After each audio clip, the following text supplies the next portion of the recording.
Alas 5:10 na, 1 Western Visayas na. Alas 5:10 na, 1 Western Visayas na.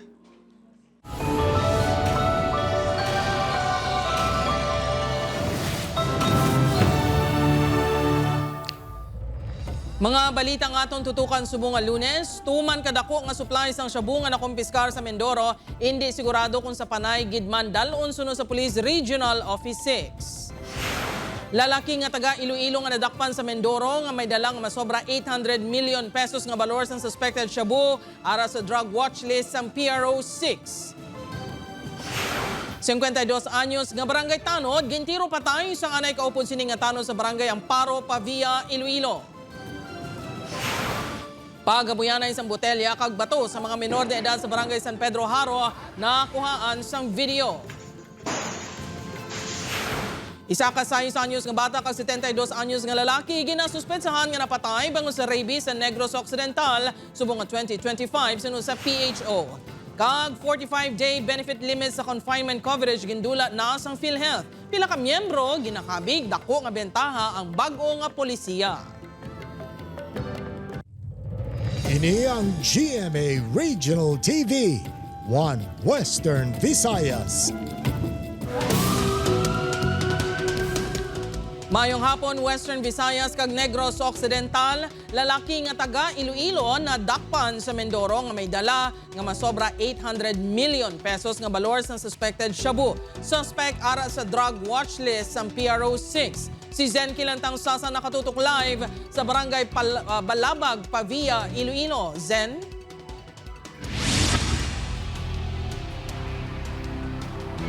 Jirt, ginahibalo pa sang PRO 6 kun bala may drug lord nga nag-ooperate diri sa Western Visayas kasunod sang pagkaaresto kay Christopher Malco sa Mindoro. Arestadong 43 anyos nga si Christopher Malco, residente sa barangay Balabag, Pavia, Iloilo, matapos makuhaan sang 816 million pesos nga balor sang illegal drugs sa pier sa Calapan City, Oriental, Mindoro sang Biyernes.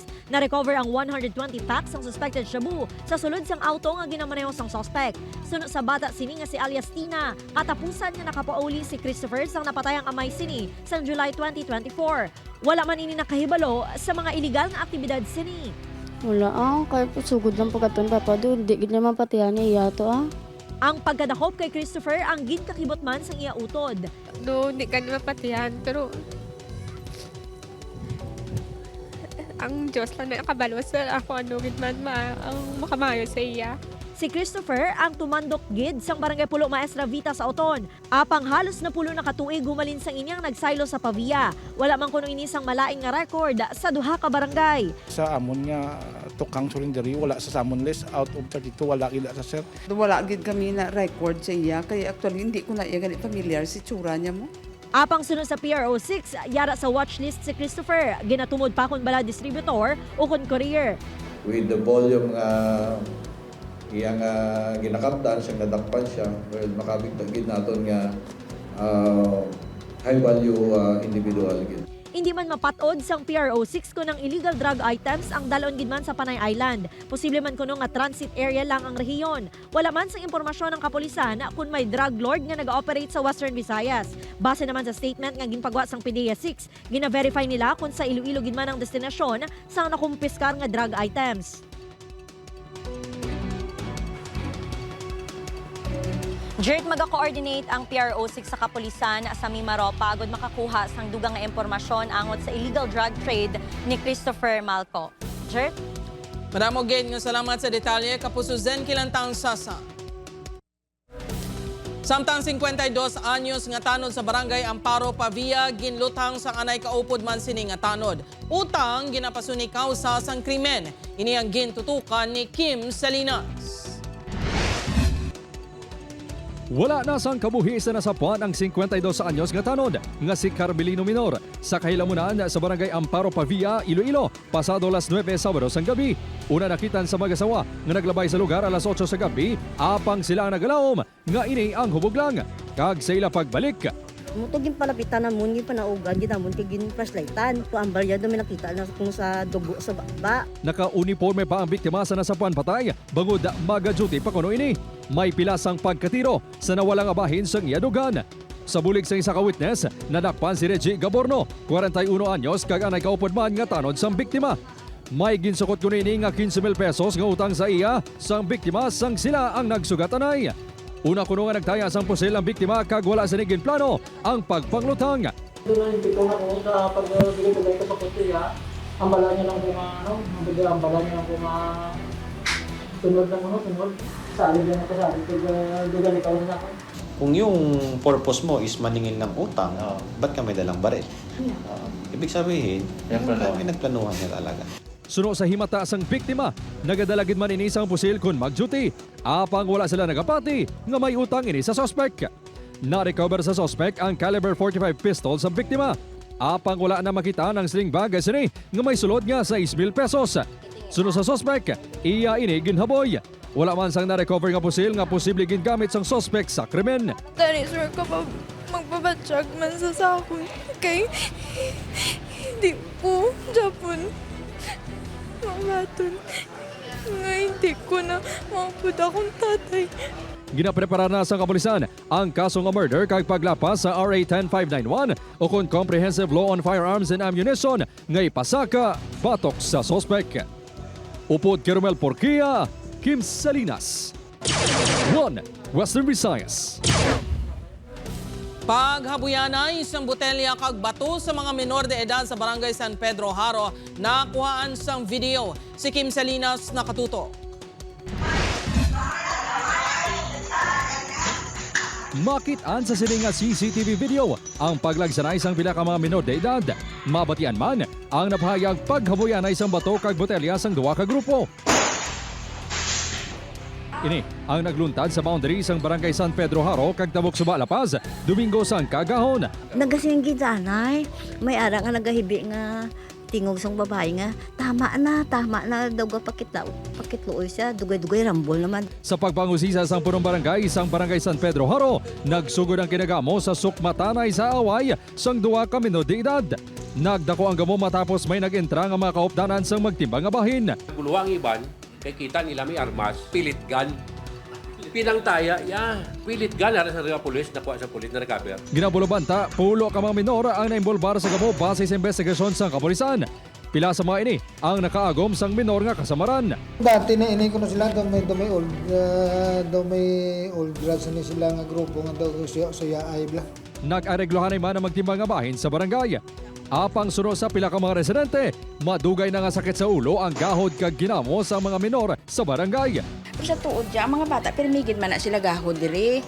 Pero sa amo to grabe gito isa, di ako katulog. Bangod sa insidente, mas istrikto pagid niya ipatuman sang Barangay San Pedro kag kapulisan ang curfew for minors. Gin-turn over naman sang WCPD sang La Paz Police ang insidente sa Iloilo City Social Welfare and Development Office sa nagakaigo nga intervensyon.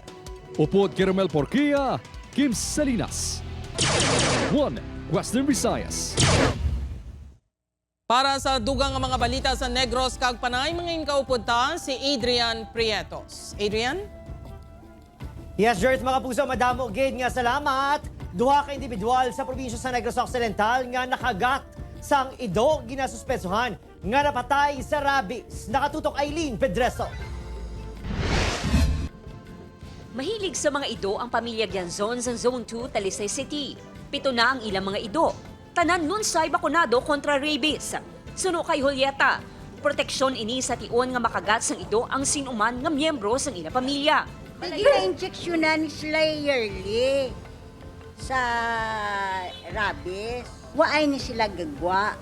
Iskan ikaw kung kadton ka sang ido, daw safe ka kung ma-injeksyonan mo siya sa anti-rabies. Bagay nga dapat sundon man sa iban nga residente suno sa barangay. Ilabi na nga madamo sang layaw nga ido sa lugar. Annually, conduct kami sang sinso sa mga dogs dito sa Amonsuna. May mga stray dogs nga hindi namon madakpan. Si Angie, apisar nga nabakunahan ang iyang mga ido sa rabies, mas ginapili nga ihigot ang ila ido agud makasiguro nga hindi makapanghalit. Tapos ginahigta na namon para hindi yan kag dason di bala mangipot sa dalan. Tamam nagabantay man sa atong panimalay kung wala mga tawo. Base sa datos ng Negros Occidental PHO, duha na ang ginasuspetsyahan nga napatay sa rabies sa probinsya sumong nga tuig. Isa diri ang 6 ka tuig nga lalaki gikan sa Don Salvador Benedicto kag isa ka 62 anyos nga lalaki gikan sa Banwa sang Hinubaan. Mas ginapasangkad pa ang rabies vaccination sa kabarangayan agud malikawan nga may dugang pa nga mabiktima. Upod kay Ruel Bangoy, Eileen Pedraso. 1 Western Visayas. Mga kapuso, 45-day benefit limits ng PhilHealth sa pagpa-ospital ginlift na. Pila ka miyembro ginakabig dako ini nga benepisyo. Si Zen Kilantang Sasa nakatuto. Ginanunsyo sang Philippine Health Insurance Corporation ang paglift sang 45-day limit sa hospital admissions, readmissions kag benefit utilization kada tuig. Kung sang una ginapahanugutan lang ang makagamit sang benepisyo sa PhilHealth sa sulod sang 45 diyas, subong gindula na ini kag wala na sang limitasyon. Tanan ang maka-avail lakip ng dependent sa mga miyembro. Ang aton sining benepisyo actually ang ini nga policy applicable siya for all medical and surgical na mga procedures nato, no.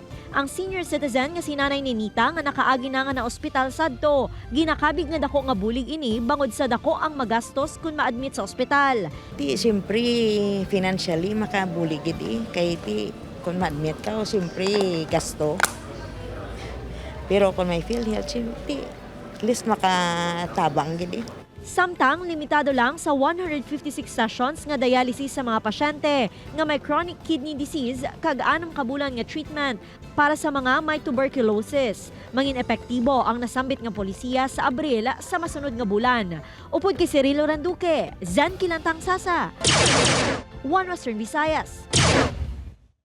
Sa iban pa nga balita, ginpahibalo na sa pre-trial Chamber 1 sa International Criminal Court sa The Hague, the Netherlands, ang prosecution kag depensa nga maghanda para sa disclosure of evidence ukon pagplastar sa mga ebidensya sa kaso nga crimes against humanity ni Anay Presidente Rodrigo Duterte antes ang confirmation of charges sa September 23, 2025. Kaangot sini nagapati naman ni FPRRD nga wala ini isang kaso nga dapat sabton sa ICC kag kumpiyansa nga mabakod ang legal arguments sini sunod sa iya anak nga si Vice President Sara Duterte. Gindugang man ni VP Duterte nga yara sa maayo nga kahimtangan ng anay presidente matapos magwa nga daw maluya sa nahuna sini nga hearing sa ICC.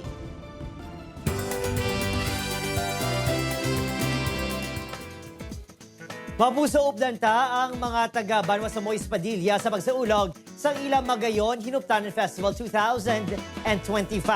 Bilang livestock capital sa probinsya, madamo sa activities kung sa diin ginahatagan sa importansya ang mga kasapatan. Kasubong na lang sa Carabao kag horse racing nga ginhiwat kaina sa aga. Siyempre, buwas na magapadulong sa Banwa sa Yaser Marta, Bubblegum Cash Cheska Fausto, John Rex ang All Out Sundays kag Althea Ablan. Kita na kita sa aton Kapuso Fiesta buwas alas 8 ng gabi. Kadto na ta sa Moises Padilla, Negros Occidental mag-celebrate sang Magayon Hinuptanan Festival. Kita-kits tayo dyan. Bantayan exclusive. La Paz National High School ginaaksyonan na ang hindi maayong nga akto sa pila ka estudyante sa patio.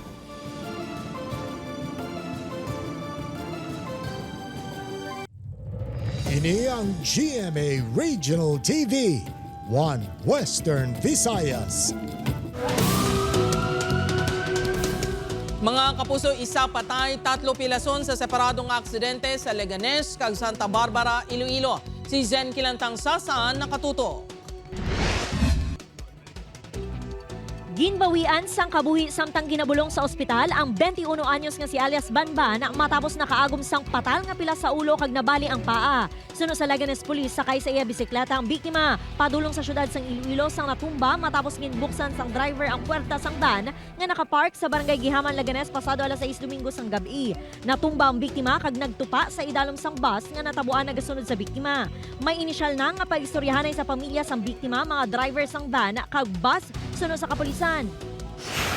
Nagahapat sa dala ng duha ka babae nga ini samtang ang isa naman kalalaki ang yara na sa idalom sang salakyan sa tunga sang karsada pasulod sa Iloilo International Airport pasado alas 5 Biyernes sang hapon. Suno sa Santa Barbara Police halin sa service road sang airport ang tricycle nga ginamaneho ni Raul Conde. Sa kaini ang asawa nga si Florentina kag bata nga si Vanessa. Samtang nagapaliko ang tricycle pawala, nabungguan ni sang auto nga ginamaneho ni Ernel Marterio nga yara naman sa main road. Bangod sa impact, nagtabog ang mga sakay sang tricycle. Nalapakan pa sang auto ang driver sang tricycle. Estable na ang kondisyon sa mga biktima sa ospital. Nag siya sa airport road. Timing man sir nga proceeding man sa airport. That's why nga nabungguan ni tricycle sir. Upod kay Cirilo Randuque, Zen Kinantang Sasa, One Western Visayas.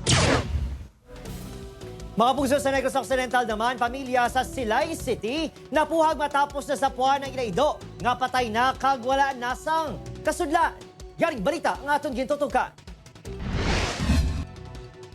Napuhag ang kalinong sang pamilya Bado sa Hacienda Badyang Barangay Yuquito Lopez sa Silay City matapos na sapuan patay kag wala na sang kasudlan ang ilaido nga si Brownie. Gabi sa March 20, sang uli hinabatian nga nagaugayong si Brownie kag aga pa nasapuan nga patay na. Ang iya tiyan wasak na. Tapos nang natingala kami bala kay do 35 years old. Nako wala pa ako ka-experience nga amo sinabala nga natabo. Ay ano ayhan ang nagkaon sang amon nga sapat nga amo gid sini ang natabo sa iya. Ang ginakatingalahan ni Jean, wala sang dugo nga naglapta sa palibot. Ang iba nga mga ido wala man makataghol sang amo gabi. Pahayag sa residente nga si Angeline, may ginadudahan sila nga mga pinasahe nga tinuga sa lugar. Apang wala na pamatud-an. Pero mayari na di. Nakatabo. Hindi pa kilala na mo. Pero hindi lang naman pag ano. Hindi pwede mo. Hindi pwede pa. Sugid ba na? Apang para kay Jovi, posible na biktimang ilahinuptanan sa iba nga sapat. Sa Kalawigon sini sa lugar, first time ko no nga may kasubo nga hitabo. Hindi man ta makakita sa pruweba kung ano natabo sa amon ido.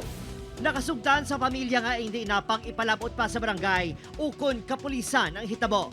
Ginahibalo pa sa provincial veterinarian ang posible nagtugas sini sa ido. So, man instances, kung ang kulang sa pagkaon, sa gutom, pat yun may sininsigid siya nga manakit sa iba niya mga kasapatan. Agres siya, may ginabatsyag siya, may tiniging. Opon, Kiril Casillo, Adrian Prietos, One Western Visayas.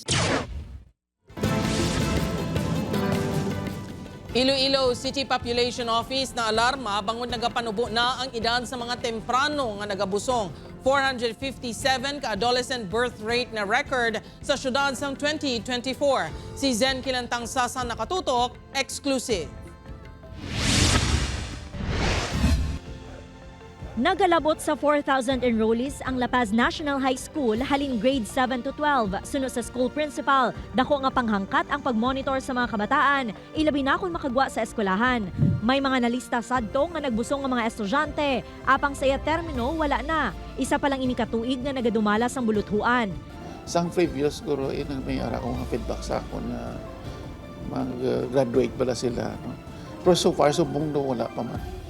Wala pa man sa may record man na report man kami sa amon na nga guidance. Matandaan nga may nadakpan nga duha ka mga estudyante sa eskwelahan nga may ginahimo nga kamalamalahan sa sulod sang patio. Sa datos ng Iloilo City Population Office, nakita nga naganubo ang edad sa mga pamatanon nga temprano pa nga nagabusong. Sang tuig 2024, may 457 nga adolescent birth rate o kung numero sa nagabata nga nagaedad 15 tugtog 19 anyos. Ginakabig naman ini nga alarming. Actually, ang trend sa teenage pregnancy dito sa Iloilo Siga panubo. No, nubo kita way beyond sa national target or threshold natin ng 4%. However, nagapabata ang aton kaso sang adolescent birth rate naton. Sunod sa Population Office, dako ang impluensya sang social media sa mga kabataan kung nga naga-engage ang mga ini sa parehong aktibidad. Lakip man ang curiosity kag peer pressure. Hindi naton sila problema filter and they tend to curious sila kung ano ina siya and hindi sila kabalo sa mga sexual risky behavior nga once into that there's no turning back anymore. No, nga kung magbusong ka.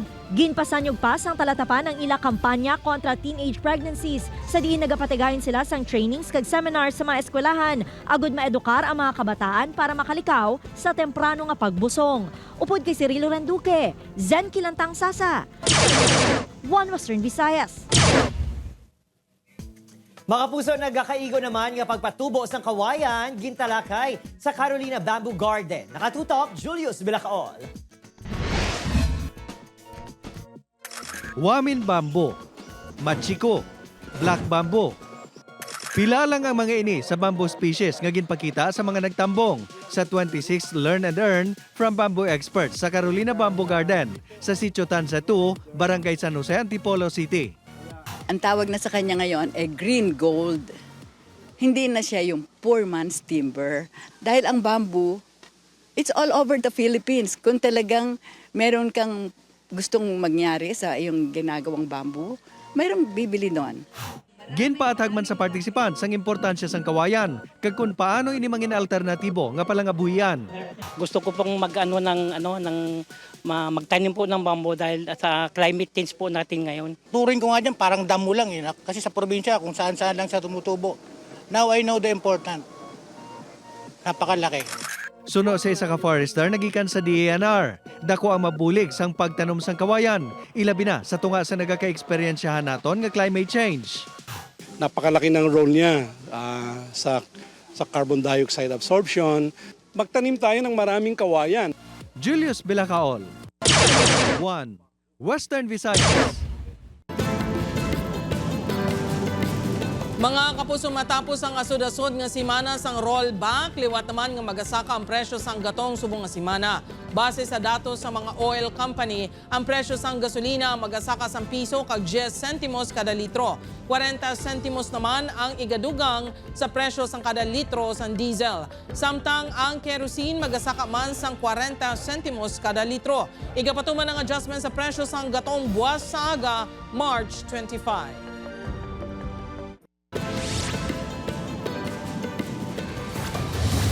Arestado ang 4 ka individual sa drug bypass operation sang Iloilo Provincial Drug Enforcement Unit sa Sabado sang hapon sa Barangay Barasan, Putotan.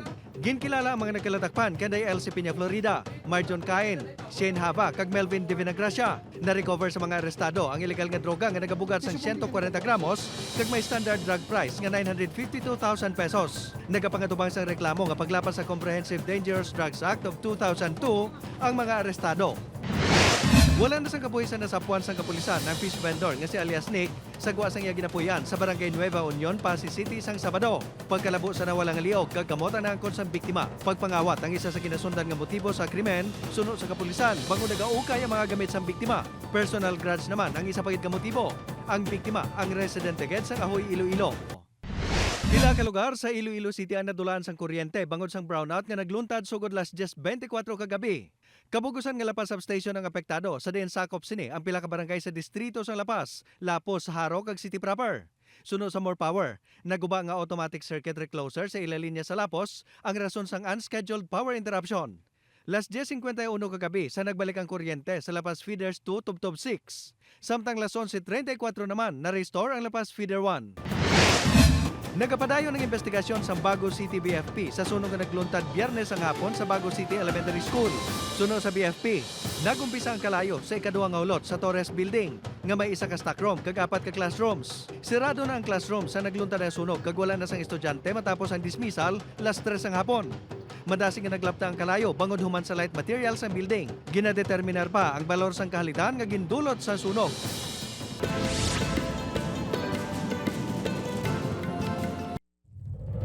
Ini ang GMA Regional TV, 1 Western Visayas. Pabuso pagpatay sa suga kag iban pang appliances nga nagagamit sa kuryente, ginapatigayon kadungan sa Earth Hour 2025. Nakatutok John Sala. Nagbuylog ang nagkalain-lain nga sektor sa syudad sang Iloilo sa isa ka oras nga pagpatay sang non-essential lights ang Sabado bilang pagpakigbahin sa Earth Hour 2025. Ang Earth Hour ang isa ka global environmental movement nga nagsugod sang 2007 nga nagatuyo nga maghatag ihibalo kag igtalupangod sa climate change, energy conservation kag environmental sustainability.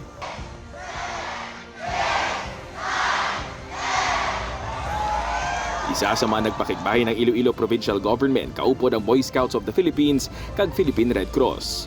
I think ang importance ni is that we give time and appreciation sa aton nga environment nga it provides sa aton mga needs. Sa aton nga pang adlaw-adlaw nga ginapang obra naton is gagamit kita sa electricity. So, ang goal lang naton sa muni nga ginakonduct ni naton ng activity is because gusto naton makabulig biskan isa lang ka oras sa aton nga kalibutan.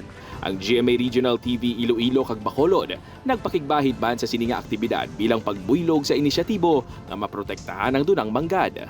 Pati ang mga streetlight sa bugos sa syudad sang Iloilo ginpatay man sa sulod sang isa ka oras. Upod kay Hans Desierto, John Sala. Juana, Western Visayas.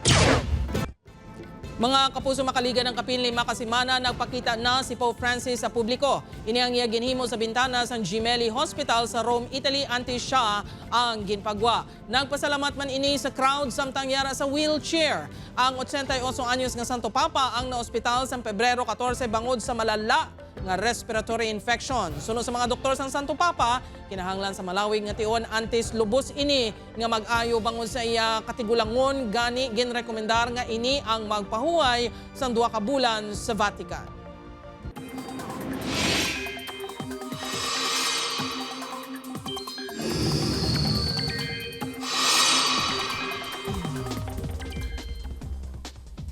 Mga puso, kung ipaanggid sa nagliligad ng mga inadlaw, mas nagahina ang huyop sang hangin amihan, indikasyon nga lapit na lang ang opisyal nga pag-umpisa ng dry season o konting ilinit.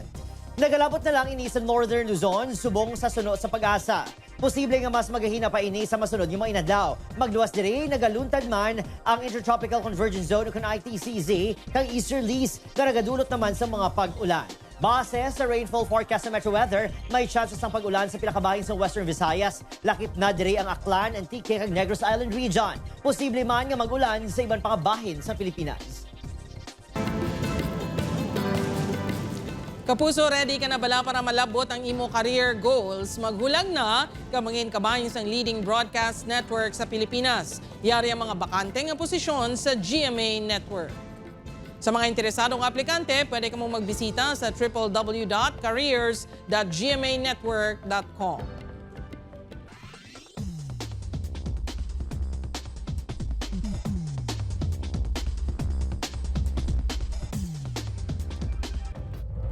Mga kapuso, ako si Jerth Road Charlatan. Ini ang One Western Visayas, bugos nga puwersa para sa mas dako nga misyon kag mas masangkad nga pagserbisyo sa pungsod.